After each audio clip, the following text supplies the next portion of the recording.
अंदर वृत्ति रहती है कि अगर मैं ये देख लूं, अगर मैं ये भोग लूं, बार बार जो मन कहता है एक बार उसको समझा देंगे ना कि देखो भोगा उसमें सुख नहीं, जैसे शास्त्रों में लिखा है ये होता है पक्का। ये मत समझो कि किसी एक की बात है, सबके अंदर ये मन की चालबाजी जो तुम्हारे अंदर वही हमारे अंदर तुम्हारे सबके अंदर।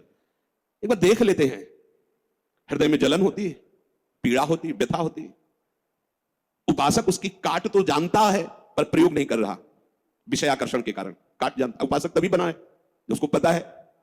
अगर उपासक है तो सत्संग सुना ही होगा, शास्त्र स्वाध्याय किया होगा, तो शास्त्र स्वाध्याय सत्संग इसी के लिए तो ज्ञान मिलता है, इन्हीं से लड़ने के लिए। पर उस समय विषय प्रीता होने के कारण वो उनका प्रयोग करना भूल जाता है। अब जो ये बात आई है इस पर समझना होगा। पहली बात तो हमने पूरी आपको बता दी कि कहीं हमको लड़खड़ाना नहीं, निराश नहीं होना। किसी भी परिस्थिति में निश्चित भगवत प्राप्ति होगी, चुप शांत, कहीं कोई इसमें तर्क की कोई गुंजाइश नहीं है। भागवत में लिखा हुआ अगर मेरा भक्त है, अनन्य है, उसके हृदय में नाना प्रकार की विषय वासना है, तो मैं उसके हृदय में बैठकर उसको निर्विकार करता हूं। तुलसीदास जी 42 लीला में कहते हैं, यद्यपि भक्त अनन्य जो विषय इंद्रियन बस होए, कर्मठ कोटि जितेंद्रियन ते समलाय न कोय। यदि वो श्यामा श्याम का अनन्य है पर विषयी है तो करोड़ों कर्मकांडी और जितेंद्रिय इसकी समानता नहीं कर सकते, क्योंकि कर्मकांडी को कर्म पर विश्वास है, जितेंद्रिय को अपनी जितेंद्रियता पर विश्वास है, और इसको प्यारे जो का भरोसा है, लेकिन इसकी बराबरी कोई नहीं कर सकता। यद्यपि वो विषय, यद्यपि भक्त अनन्य जो विषय इंद्रियन बस होए। ये कोई केवल ऐसे नहीं कि भाषण हो रहे हैं, मनमानी जो आया सो बोल दिया। तस्मात् शास्त्रम प्रमाणम, और सबसे बड़ा शास्त्र ये है हमारी छाती, जिसको हम जीते चले आ रहे हैं। ये मन कभी कभी हमको ऐसा प्रेरित करता है जहां इसको विषय संयोग होने का अवसर दिखाई दिया, कोई क्रिया, कोई संयोग, कुछ, तहां ये मन बुद्धि को इस तरह से आकर्षित करता है कि सुना है शास्त्र, गुरुजन कहते हैं कि सुख नहीं है, पर अगर हम इसे एक बार भोग लेते तो हमें पता चल जाता कि सुख नहीं, फिर हम अपने मन को समझा देते। इस बात पर आपको सावधान होना है। ये नहीं कि ये हमारे हृदय में आती, इनके हृदय में आती, इनके आपके हृदय में नहीं, ये चराचर जगत की बात कह रहा हूं। जो मन को पढ़ा जाता है ना, जैसे संत जन दूसरे की बात एक मिनट, ये सिद्धि की बात नहीं होती, वो अपने मन को पढ़ते हैं और वही बात कहते हैं, तो वही सबके मन में लगा, हाँ अरे यार ये तो हमारे मन की बात बोल दिया, ऐसे ही चल रहा था। ऐसा वो नहीं है कि तुम्हारे मन की बात कह रहे, नहीं, उन्होंने अपने मन को पढ़ा है, अपने मन को देखा है। आप बहिर्मुख इसलिए समझ नहीं पा रहे, वो उसी को पढ़ते रहते, एक एक हरकत उसकी देखिए। तो जब वो बात कह रहे हो, जब आपको मन में वही चल रहा है, तो आपको लगता है तो हमारे मन की आज जो सत्संग हुआ केवल मेरे लिए हुआ, ऐसा उनका मन, उन्होंने अपने मन को देखा है। तो ये मन ऐसी प्रेरणा करता है। जब हमारा मन किसी भी भोग के लिए ऐसी प्रेरणा करे कि यदि हमें ये भोग मिल जाता तो हम अनुभव कर लेते और मन शांत कर लेंगे। ऐसा होता है कि बहुत दिन से यार लगा है मन में कि समोसा चटनी लाओ यार एक बार खा के देखते हैं, ये चीज देख लेते, चलाओ टीवी चलाओ, मोबाइल में सर्च करो, ये छू लेते हैं, ये भोग लेते हैं। यही हमारे फंसाने की चाल है। अच्छे से देखना, हम गिरते कहां हैं? जहां हम मन को सपोर्ट करते हैं। मन हमें कैसे दस्तखत करने के लिए राजी करता है? कुछ नहीं बिगड़ेगा, बस देखना है क्या होता है। सूंघने से, खाने से, देखने से, छूने से, शब्द स्पर्श रूप रस गंध, इन 5 भोगों को ही भोगने के लिए हमें विवश करता है। मन ऐसा प्रेरित करता है, ऐसा बोले अब शांत हो गया, भजन करते हैं, कई मिनट माला चलेगा, लेकिन अगला प्रोग्राम तय कर चुका है। सामने आपके जहां पेश किया, कांप जाओगे आपकी, ये क्या हो रहा है? हमने तो सोचा था केवल एक बार देख लेंगे, अब क्या हो रहा है? वो ऐसे दलदल में फंसा देता है कि अगर हरि का आश्रय नहीं है तो कभी नहीं निकल सकता, कभी नहीं निकल सकता। न जातु कामः कामनामुपभोगेन शाम्यति, हविषा कृष्ण वर्तमेव भूय एवाभिवर्धते। ये विषयों की लालसा भोगने से कभी भी शांत नहीं होती। ब्रह्म ऋषि महापुरुष इनके अनुभव की बात है। न जातु कामः कामनामुपभोगेन शाम्यति, समझ लो, मन को ठीक करने के लिए महापुरुषों के वचन ही शस्त्र हैं, वचन ही प्रमाण हैं। जब हमारा मन ये लालसा पैदा करता है तभी हम उसमें तदात्म हो जाते हैं, क्योंकि हम सुख के लोभी हैं। वो हमें सुख दिखाता है, बस ऐसे, बस उसी समय विषयों की लालसा हमारे सामने प्रकट की गई, मन ने प्रस्तुत किया। ऐसा समझ लो कि जीव एक राजा है और बुद्धि उसकी रानी है और मन उसका मंत्री है, और इस मंत्री ने चतुरतापूर्वक पूरे राजमहल को अपने अंडर में कर रखा है। जैसा ये चाहता है वैसा दस्तखत दोनों से करवा लेता है। मन, हमारी बुद्धि एक एक वृत्तियों पर अधिकार कर चुका है। अगर बुद्धि निश्चय करती कि गलत है, बिल्कुल नहीं सुनता, दस्तखत करवा ही लेता है, समझना। और राजा इतना अधीन हो चुका है बुद्धि और मन के कि वो कुछ निर्णय करता ही नहीं है। जहां जैसे रानी ने इशारा किया तो मंत्री ने कागज रख दिया, उसने दस्तखत कर दिया, पढ़ा भी नहीं कि है क्या ये। अगर वो पढ़ ले और वो रानी और मंत्री की अधीनता को समझ जाए कि मैं इनके अधीन हो रहा हूं, तो आप समझो 1 सेकंड में पूरा सिस्टम ठीक हो जाएगा, क्योंकि वो सर्व सामर्थ्यशाली है। बस चूक यही हो रही, आज तक कभी उसने पढ़ाई नहीं की क्या पेश कर रहा है, बस दस्तखत कर दिया। उस राजा की क्या दुर्दशा होगी जिसकी रानी और मंत्री भी उसके खिलाफ ही खड़े हुए हैं और उसको लग रहा है सब अनुकूल है। उस राजा की क्या दुर्दशा होगी? क्या है वो राजा, किस बात का राजा है? वही दशा इसकी है। ईश्वर अंश जीव अविनाशी, चैतन्यमल आनंद सुख राशि। वो जीवात्मा बुद्धि की प्रियता में, मन की सलाह में फंसकर निकृष्ट भोगों में, कहां आनंद राशि, कहां चिदानंद घन स्वरूप और कहां मलिन प्राकृतिक भोग, हर में दस्तखत। सोच ही नहीं पा रहा है, ये लो मांस लो, मदिरा लो, व्यभिचार लो, ये सब में दस्तखत। यही दुर्दशा हो रही।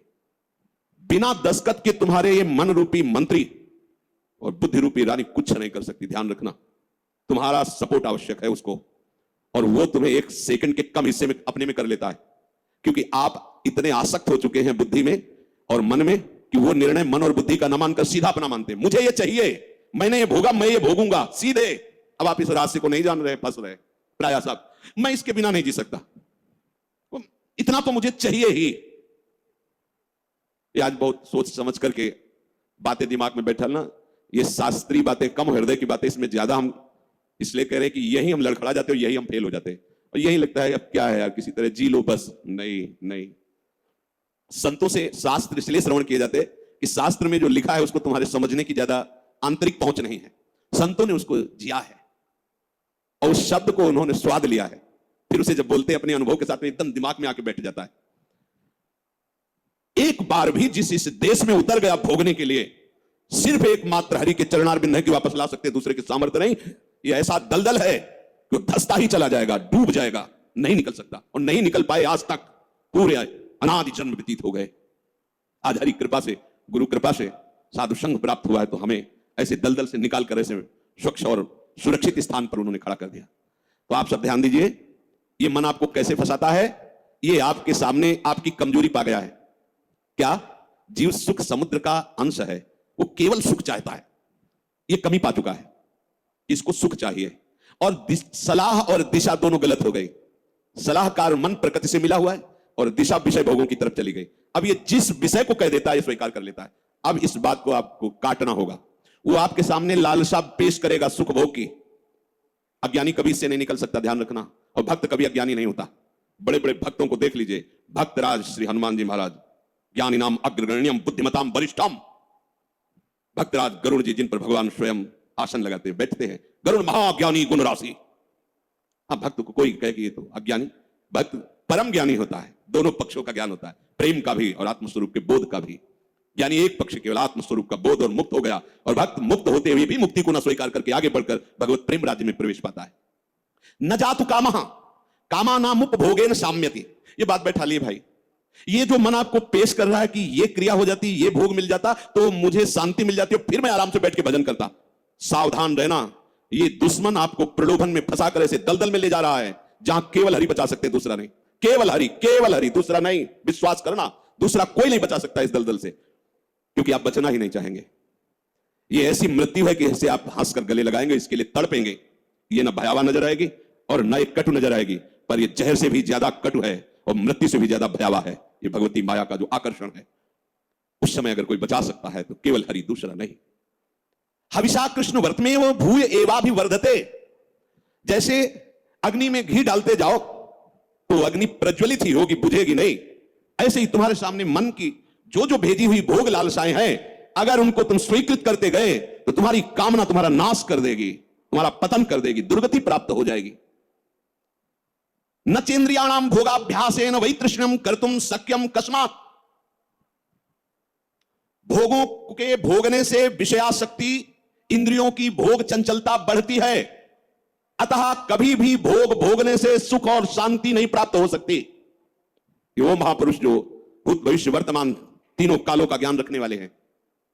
और ऐसा ही आप भी अनुभव करके देख चुके हैं, जो गृहस्थ में है या जो विरक्त है, तो अभी विरक्त हुए हो 10-5 वर्ष से, अनादिकाल से भटक रहे हो, तो विषयों में ही तो भटक रहे हो। केवल अभी ये लगता है आपको नया स्वप्न है, तो लगता है कि हमारा जन्म पता नहीं हुआ कि नहीं हुआ, हमने तो जीवन में कभी भोगा नहीं। अरे बहुत पुराने हो, पुराण पुरुष पुरुषोत्तम के अंश हो, तो तुम भी पुराण सनातन हो। अब इस भोगाभ्यास की तरफ कदम यदि बढ़ाया तो जीवन संकट में फंस जाएगा। इसको रोकने से बात बनेगी, ना से बात बनेगी, हां से नहीं। इसमें हार है। ये इतना जिद्दी स्वभाव का मन है कि लाखों बार तुम ना करोगे तो उसके ऊपर भी हां कराने की कोशिश करेगा वो। ये हारने वाला नहीं। अगर आप ना ही करते रहे तो आपके अधीन होकर मंगल मूर्ति हरि का स्वरूप हो जाएगा, ये भी ध्यान रखना। पर इसकी ना के बाद जो इसकी व्यथा पैदा होती है उसको सहना किसी महात्मा के बस की बात है, विषयी भोगी पुरुषों की नहीं। अगर उसे कोई, जब मन को ना कहा जाता है और फिर वो जो व्यथा पैदा करता है, उस व्यथा को जो सह जाता है वही परम पद का अधिकारी होता है। यम ही न व्यथ्यन्ते ते पुरुषम पुरुषर्षभ सम दुखा सुखाधीरम स्वमृतत्वाय कल्पते। वो अमृत पद का अधिकारी हो जाता है। आप अमृत पद के अधिकार के लिए ही निकले, इसलिए सहना पड़ेगा। और वास्तविक सहना है ही नहीं, भ्रम है। अगर थोड़ा सा विवेक जागृत हो जाए तो हंसकर निकल जाओगे, कोई जलन नहीं, कोई परेशानी नहीं। ये केवल माना हुआ है। जो हम देख रहे हैं कि सामने वो सर्प है, वो है रसी। हम बड़े बड़े मंत्रविद्ता बुला रहे हैं, बड़े बड़े अनुष्ठान कर रहे हैं, उसे क्या होगा? वहां कोई फर्क पड़ने वाला है? कदम नहीं बढ़ रहा, डर रहे हैं, पर है क्या रसी? एक जब पता चला तब एकदम भय खत्म हो गया। कुछ नहीं, मेरा गोविंद ही सब रूपों में लीला कर रहा है। जहां असलियत पता चला तो कोई क्लेश नहीं, कोई हंसी आएगी, अपने ऊपर हंसी आई। का फंसा था। जैसे ठूठ को भूत मानकर भयभीत हो रहे, पर जब नजदीक गए तो हंसी आएगी। इसको भयभीत, ये तो लकड़ी का ठूठ है। इसको न चेन्द्रियाणाम भोगाभ्यासेन वै तृष्णम कर्तुम शक्यम कस्मात्। कोई ऐसा नहीं कि भोग भोगते हुए अपनी इंद्रियों को, मन को शांत कर सके। त्यागात शांति। और हमारा मन हमको क्या सलाह देता है? भोगात शांति। भोग लो तो शांत हो जाओगे। अब थोड़ी देर के बाद फिर चैन से भजन। मूर्खता नहीं, तस्मात् शास्त्रम प्रमाणम। पर ये जो मन व्यथा पैदा करता है, ध्यान रखना, सह वही सकता है जिसका नाम चल रहा होगा। राधा राधा राधा। हम कई बार उपासक जो नजदीक होते हैं, किसी भी अचानक पूछते हैं, कहां हो? बोलो बोलो, कहां हो जी? कहां हो? क्या चल रहा है? मंत्र चल रहा है, नाम चल रहा है, वाणी जी चल जी नहीं तो क्या चल क्या रहा है? कहां हो? अब चलने लगा, ऐसे अब चल। हर समय ऐसे ही आपको टोकना है, देखना है। जिस समय आप नाम से रहित होंगे उस समय दी हुई मन की व्यथा को तुम नहीं सह सकते। और नाम चल रहा है तो बीच में आ गया, उस व्यथा और आपके बीच में नाम चल रहा है पूरा का। जैसे बुलेट प्रूफ नहीं होता, गोली मारी तो छाती में लगती नजर आई पर वो अंदर प्रवेश नहीं कर पाए। वो जैकेट पहने बुलेट प्रूफ। ये बुलेट प्रूफ है। कोई भी विषय आक्रमण जब नाम चल रहा है तो आपको परास्त नहीं कर पाएगा। देख लेना, आप उसी समय हार रहे होंगे जिस समय नाम नहीं होगा। पकड़ लेना। अगर राधा राधा राधा राधा, सब ठीक हो। विषय भोगने की लालसा मन तुम्हें देगा, तुम अस्वीकार करो। क्योंकि भोगने से, जैसे अग्नि में घी डालने से अग्नि और प्रज्वलित होती है, ऐसे इंद्रियां और बलवान होकर भोगों की तरफ तुम्हें घसीटेंगी। तुम्हें शांति प्राप्त नहीं हो सकती। कस्मात, किसको हुई है आज तक? यतो भोगाभ्यास मनु विवर्धन्ते रागाः कौशलम चेन्द्रियाणाम। जो भोग भोगने में, सुख के अनुभव के भ्रम में फंस गया, उसकी इंद्रियां उसे कला कौशल पूर्वक भोग में और फंसाती है। ऐसे से करो, ऐसे करो, इसको उसको ऐसा नष्ट कर देती है। माला लिए बैठा है, सोच कितना गंदा। ध्यान में बैठा है, चल कहां रहा है? पूजा कर रहा है, कर क्या रहा है अंदर से? क्या हुआ? ऐसा क्यों हुआ? क्योंकि भोगाभ्यास, इंद्रियां बलवान होकर के अपने अधीन कर लिए उसको। यद्यपि मृषा, बात झूठी है, कैसे अधीन हो सकता है? पर छूटत कठिनाई, बहुत विवेक की आवश्यकता है। अब और सुख प्राप्ति की इच्छा बढ़ती चली जा रही तो व्यभिचार शुरू हो गया, पापाचार शुरू हो गया, भूल गया मर्यादा, पशुता आ गई, राक्षसी प्रवृत्ति आ गई और सोच रहा था कि शांति मिल जाएगी ऐसा करने, और ऐसा अशांत फिर हो जाता है कि उसे एक ही बात समझ में आती है कि अब शरीर ही छोड़ दे तो अच्छा है। ऐसी स्थिति आ जाती है, घृणा हो जाती है उसको अपने जीवन से। जीना उसके लिए नर्क लगने लगता है कि ऐसा जीवन, क्या जीवन। पर अब विवेक काम नहीं करता क्योंकि इंद्रियों ने अधीन कर लिया है। बिखरी पर्यो मन समटत नाही, इंद्र ने लीनो जीत। इंद्रियों ने जीत लिया। तस्माद अनुपायः सुखस्य भोगाभ्यासः। बस वो इसी सुख का चिंतन करता रहता है, भोगाभ्यास। कैसे? पूरा जीवन इसी में। भोग सामग्री एकत्रित करना, उसको भोगना, अधिक से अधिक भोग सामग्री एकत्रित करना, उसको भोगना, बस इतना ही जीवन। देख लो जो सत्संग विहीन है, भगवत विमुख, देख लो इतना ही जीवन है। भोगाभ्यास, भोग सामग्री संग्रह, बस उसको भोगना, यही जीवन। ये तो पशु भी कर रहे हैं। खान पान निद्रा भय हार में तुम। बोले जो, बहुत ध्यान से सुना, अभी शांत बैठा था और मन ने भोग लालसा उसके सामने रखी, वो तदात्म हो गया और भोग करके अब सुख शांति प्राप्त करने की इच्छा में सम्मिलित हो गया। बोले उसकी ऐसी दुर्दशा हो गई, सा खलवयम वृश्चिक विषभीत इवासी विशेषण दष्टो या सुखार्थी विषयानुवासितो महति दुख पंके निमग्नो इति।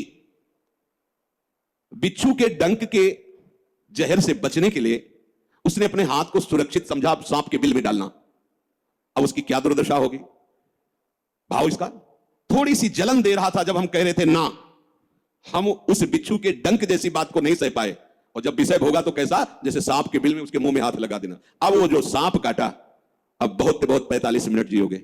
अगर इंजेक्शन सही नहीं मिला तो मरी जाओगे, क्योंकि वो कोबरा का जहर पूरे शरीर में फैल जाएगा। और ये एक कोबरा नहीं, हमारे अनंत कोबरा डसते रहते दुर्वासना के। समझिए, पहले शांत था, भोग लालसा प्रकट हुई, जलन हुई। जब आपने उसे ना कहा तो वो जलन जो हुई, अगर उसको नहीं सह पाए और भोगाभ्यास में उतर गए तो ऐसा समझ लो कि बिच्छू के डंक के भय से बचने के लिए सांप के बिल में हाथ डाल दिया। शास्त्र कहे साखलवयम वृश्चिक विष भीतो इवासी विशेषण दष्टो या सुखार्थी विषया ननुवासितो महति दुख पंके निमग्न। अब वो महा दुख में फंस गया। इसलिए मन के द्वारा जो दी हुई भोग लालसा है, आपके बिना ये कुछ कर नहीं सकता। आपको दस्तखत नहीं करना है, बस इतनी बात है। दस्तखत का तात्पर्य स्वीकृति। हाँ ठीक है, बस इतना कहने की देर है। आगे तुम रो चिल्लाओ, तुम्हारी कोई बात नहीं सुनेगा मन, पर पहले वो हाँ करवाएगा। इसकी चाल है, बिना तुम्हारी हाँ के कुछ नहीं कर सकता है। ये बात समझ लो। सब यही सैकड़ों बार प्रश्न होते हैं, वो हमारे अंदर ऐसा, वो ये काम, वो ये बात तुमसे सुधरेगी, किसी के आशीर्वाद से नहीं सुधरेगी। ये भी ध्यान रख लो, ये भी अनुभव की बात कहते हैं। कहीं भाग के किसी के भी पास चले जाओ, किसी का ऐसा नहीं होगा कि हाथ रख दे तुम निष्काम हो गए। वो तुम्हारी स्वीकृति है, वो सत्संग के द्वारा स्वीकृति। आप बदलिए, आप नहीं बदलेंगे तो किसी की सामर्थ्य नहीं कि आपका हृदय निष्काम कर सके। ध्यान रखना, वो आपकी स्वीकृति होगी। हाँ, संत महात्माओं के वचनों के बल पर हम ये स्वीकृति बदलते। जैसे आप सुन रहे हैं, अब इसका आप अभ्यास कीजिए। पर अंतर्मुख साधक इस बात को समझ पाएगा कि मन ने कब भोग लालसा पैदा कर दी, आपने कब उसकी स्वीकृति कर ली। ये दोनों बातें। वो इतना चतुर है मन कि आपको 1 सेकंड के कम हिस्से में स्वीकृति लेके क्रिया में उतार देगा। क्रिया का मतलब बाहरी नहीं, अंदर पूरा मनोराज्य शुरू कर देगा और आप फंसे हुए उसी में डोलते रहेंगे। चतुर उपासक हो। चतुर कौन? रामे भजे थे चतुर नर। राधा राधा राधा राधा, क्योंकि जब आप मनोराज्य में विचरण करने लगेंगे तो नाम छूट जाएगा। नाम छूटा मतलब हानि हो गई। पकड़ो, तुरंत पकड़ो। यही हमारा साथी, यही हमारा मित्र है, यही हमारा बल है नाम, जो हमें इस मन की दुर्वासना द्वारा घसीटने पर भी नहीं घसीट पाएगा। श्री हरिवंश नाम बल रहो अपने, बिल्कुल अच्छे से समझ लीजिए, दूसरा कोई साथी नहीं। आप हमारे पास 24 घंटे रहिए, स्वीकृति न कीजिए तो कुछ नहीं है। स्वीकृति कर लीजिए तो हजारों कोस दूर ये शब्द सुनकर आपको हर समय से गोद में रखेगा। ये गुरु वचन ही सदगुरु है, उनको आप देखिए तो आपके पास रहेंगे। ये ऐसा दुख में दलदल में भी फंस जाता है, इतना कमजोर हो जाता है कि देखो, सुनकर आपको पहाड़ जैसी बात लगेगी, कैसे निकल पाऊंगा, हमसे नहीं हो पाएगा। और ये बोल कौन रहा है, ये भी तो देख। तू नहीं बोल रहा, बोल वही रहा है जो तुझे फंसाया, और तू स्वीकृति करा के मैं बोल रहा हूं। भोग उसने भोगा, स्वीकृति तूने की, दुर्गति तेरी होगी। समझ पहले, ये ऐसा जाल है, इसे बिना सत्संग के आप समझ नहीं सकते। साफ का साफ धरा धरा। भगवान करे मना कष्टानि इंद्रियाणि प्रकृति स्थानि कर सकी। तू मेरा अंश, ममई वांसो, तू मेरा है, और ये प्रकृति का अंश प्रकृति में जा रहा है। तू समझ, तो तेरे ही दस्तखत से, तेरी ही स्वीकृति से तेरी दुर्गति हो रही। स्वीकृति बदल। अब अगर हमसे ऐसी कोई चूक हो गई है तो हमें चिंता नहीं करनी, अब लो नशानी, अब ना। अगर ऐसी चूक हो जाए, कभी असावधानी हो सकती, तो हमें निराश नहीं होना। सुख दुखे समय कृत्वा लाभालाभ हो जाए, ये आप बैठा लीजिए, नहीं तो ये आपको परमार्थ से अलग कर देगी, चाहे आप 20 वर्ष चले। बहुत बड़ा युद्ध है, वो डट के खाना पानी बांध के युद्ध में आया है। ऐसा वो योद्धा नहीं है कि पानी पीने के लिए छोड़ के चला जाएगा। जब तक वो तुम्हें परास्त नहीं कर देगा तब तक वो हटने वाला वीर नहीं है। काम क्रोध लोभ मोह मद मत्सर, और आप महावीर हैं क्योंकि हरि की शरण में है। अगर आप नाम नहीं छोड़ेंगे, देखो 2 ही बातें कही गई, साधन को हरिभजन कै सत्संग सहाय। 2 बात पकड़ लो, सत्संग मिल गया मतलब परम पद में आरूढ़ होने की पूरी सामग्री मिल गई। अब आपको नाम नहीं छोड़ना है। जहां नाम छोड़े तो आप समझ लो, हानि हरिवंश के नाम अंतर कहे हनुमंत विपत्ति प्रभु सोई जो तो सुमिरन भजन। अगर नाम चल रहा है और ये जाल बुनकर फंसा भी लिया है तो कुछ भी हमारे संस्कारों को नहीं बिगाड़ पाएगा। ध्यान रखना, नया संस्कार ये पैदा नहीं कर पाएगा, हमारे अंदर निराशा पैदा नहीं कर पाएगा, ये भोगाभ्यास दृढ़ नहीं कर पाएगा, ये हार जाएगा। नाम हर समय हमारे हृदय में चलता रहे, ये बात पकड़ लीजिए। आज के सत्संग का सार, हम प्रभु की शरण में हैं। भले हमारे द्वारा कुछ भी कैसे भी जिसको हम नहीं संभाल पा रहे, फिर भी हमें निराश नहीं होना, हमें अपने प्रभु की प्राप्ति के लिए कदम बढ़ाना ही है। और हमारा विवेक साथ दे तो हमें मन और इंद्रियों की भोगाकर्षण में दस्तखत नहीं करनी, स्वीकृति नहीं करनी। हमारा मन हमको जब चलाएगा तो हमें उसे सहना होगा। हमें उसको शांत करने के लिए कोई विषय सेवन, विषय क्रिया, विषय संग नहीं करना है। बस आप निहाल हो जाओगे। ये 3 बातें एक तरफ और एक बात एक तरफ, हर समय नाम चलाते रहो। अगर ये विवेक धारण करोगे, नाम चलाते रहे, तो आप इसी जन्म में देख लेंगे कि आप दूसरों को तारने वाले बन गए। सतरति सतरति सा लोकान तारयति यल्लब्धा अपमान सिद्धो भवति अमृतो भवति तृप्तो भवति। जिसको प्राप्त होकर के सिद्ध हो जाता है, अमृत हो जाता है, तृप्त हो जाता है, वो प्रभु के चरणारविंद का अनुराग है, वो नाम से प्राप्त होता है। नाम तुम्हारी रक्षा करेगा, नाम तुम्हें दुलार करेगा, नाम तुम्हें पुष्ट करेगा, और नाम ही तुम्हें नामी से मिला देगा। या यूं कह लीजिए कि नाम ही नामी को आकर्षित करके तुम्हारे हृदय में प्रकाशित कर देगा। शेष चर्चा की। राधा वल्लभ लाल की। कुछ भी आपको प्राप्त